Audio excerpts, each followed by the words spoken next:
Genocídio no Ruanda, quase 1 milhão de mortos. Um dos episódios mais tristes da história recente da África. Um dos piores massacres do século XX. Queres entender sobre isso? Então vem conosco. E se gostas do assunto de geografia, história, política e geopolítica, deixa o teu like, compartilha esse vídeo e subscreva no canal, que assim estarias a nos ajudar bastante. O Ruanda é um pequeno país localizado na região dos Grandes Lagos, que tem uma dimensão territorial de 26 mil km², semelhante à pequena província do Kwanza Norte. Do ponto de vista populacional, ao longo da história ela foi composta por 3 grandes grupos. Primeiro, os Twa, que representam 1% da população do Ruanda e, segundo algumas informações, são os originários da região, bem como os Tutsis, que representam 14% da população e, segundo algumas informações, vieram da parte norte-oeste de África. E os Hutus, que representam 85% da população, segundo algumas informações, vieram do sul de África. Mas algumas informações demonstram também que esses 3 grupos fazem parte de apenas um único grupo, que são os Baruandas. Ao longo da sua história, dos séculos XII até os séculos XVII, esses povos sabiam conviver sabiamente, do ponto de vista social, econômico, político, realizavam as suas atividades sabendo os seus limites e viviam de forma cordial, até que veio o sistema colonial.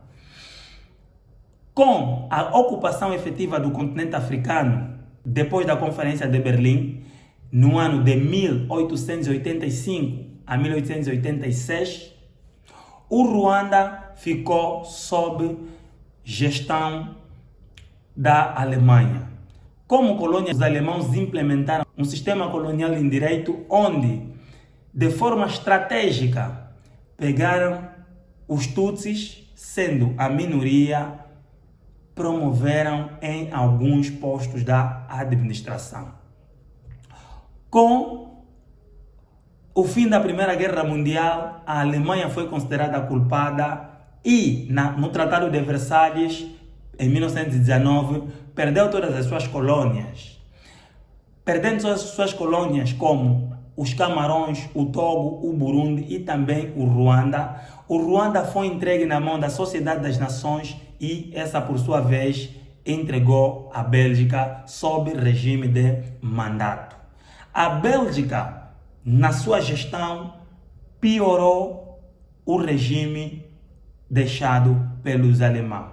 Os belgas implementaram um regime de segregação étnico e tribal jamais visto na história da colonização em África, onde pegaram os Tutsis por terem um nariz mais comprido e achatado, um tom de pele mais clarinho e um cabelo, foram considerados raças superiores, podiam ter ou tiveram grandes privilégios na sociedade colonial, onde podiam frequentar as escolas, podiam ascender a alguns espaços na administração, bem também como podiam atingir cargos no clero, que é a Igreja Católica.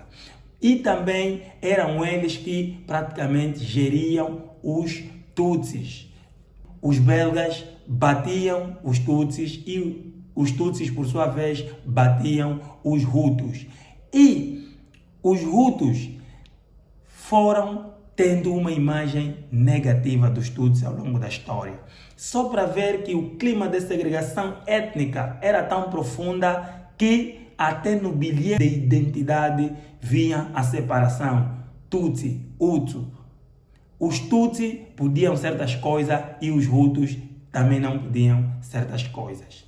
Ao longo dos tempos, isso foi se agravando e com o fim do regime colonial nos anos 60, em 1959, a Bélgica começou a criar as condições para se retirar do Ruanda e o Ruanda ficou praticamente na mão dos Tutsi, pois eles já detinham os maiores intelectuais e também tinham mais influência na sociedade colonial. E o rei que liderava nessa altura o Ruanda também era um Tutsi. Os Hutus, sendo a maioria, ficaram revoltados e promoveram uma revolta no ano de 1959 e no ano de 1961 proclamaram a República do Ruanda.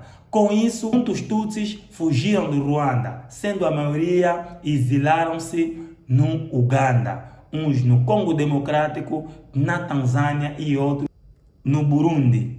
2 anos depois, os Tutsis organizaram-se fora das suas fronteiras e intentaram um golpe de Estado que acabou fracassado, e o ódio ou a rivalidade entre os Hutus e os Tutsis aumentou ainda mais de tom.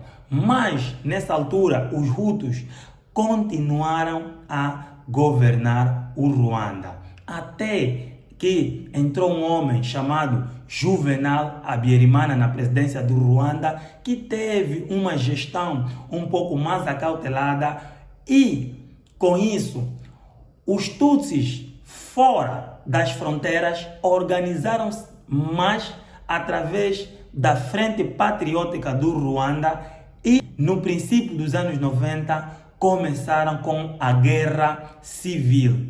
A Guerra Civil foi se intensificando até que Juvenal Habyarimana, atendendo à pressão internacional, aceita promover reformas e conversar com ou ir às mesas de negociações com a Frente Patriótica do Ruanda, de maioria Tutsi.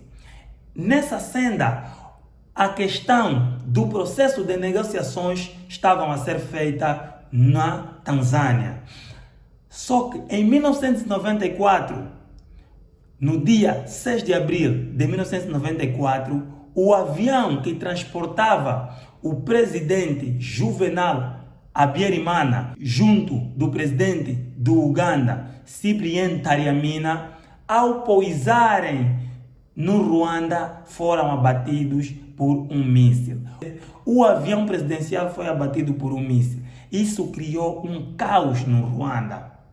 Os Hutus revoltados tiveram em mente que eram os Tutsis que abateram. Aí começou uma revolta terrível.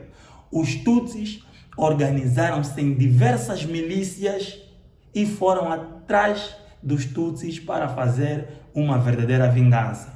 O que se assistiu de dia 6 de abril até julho de 1994 foi um episódio bastante triste. Mais de 800 mil pessoas acabaram por morrer, sendo a maioria Tutsi. E os Hutus, também moderados, acabaram também não escapando dessa toda situação. Mais de 250 mulheres Tutsis foram feitas prisioneiras sexuais e foram mortas. Os homens Hutus que tinham mulheres Tutsis eram obrigados a matar as suas esposas.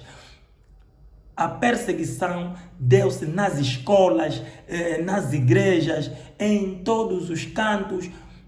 O Ruanda entrou num caos terrível.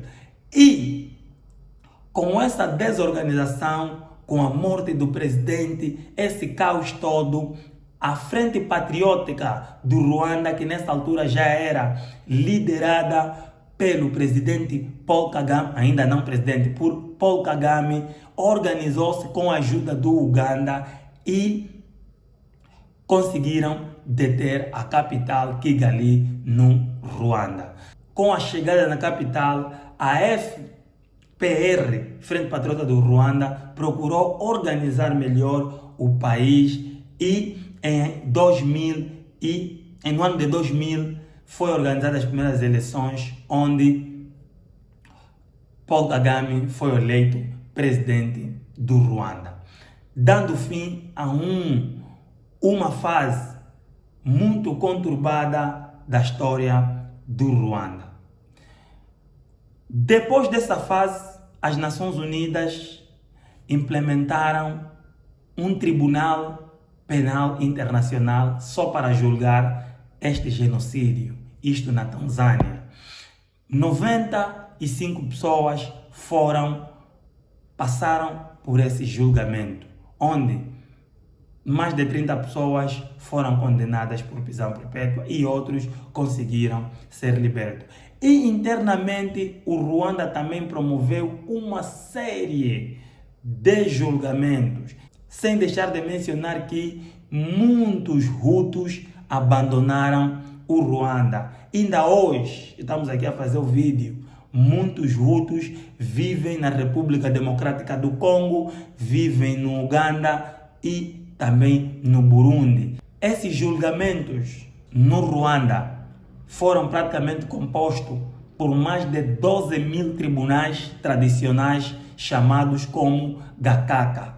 Mas também ele dizer que muita gente criticou esses tribunais que julgaram 2 milhões de pessoas, onde muitos foram condenados à prisão, muitos tiveram as suas penas já reduzidas. Esse episódio foi bastante triste para a história de um determinado país. E hoje, Paul Kagame conseguiu estabilizar o Ruanda e transformou o Ruanda de um pequeno para um grande país, um país referência no continente africano. Do ponto de vista da gestão política ou da gestão, Paul Kagame tem tido bastantes êxitos, mas do ponto de vista da participação política e da promoção da democracia, Paul Kagame recebe muitas críticas, pois é acusado de atentar contra a oposição ou contra quem ousa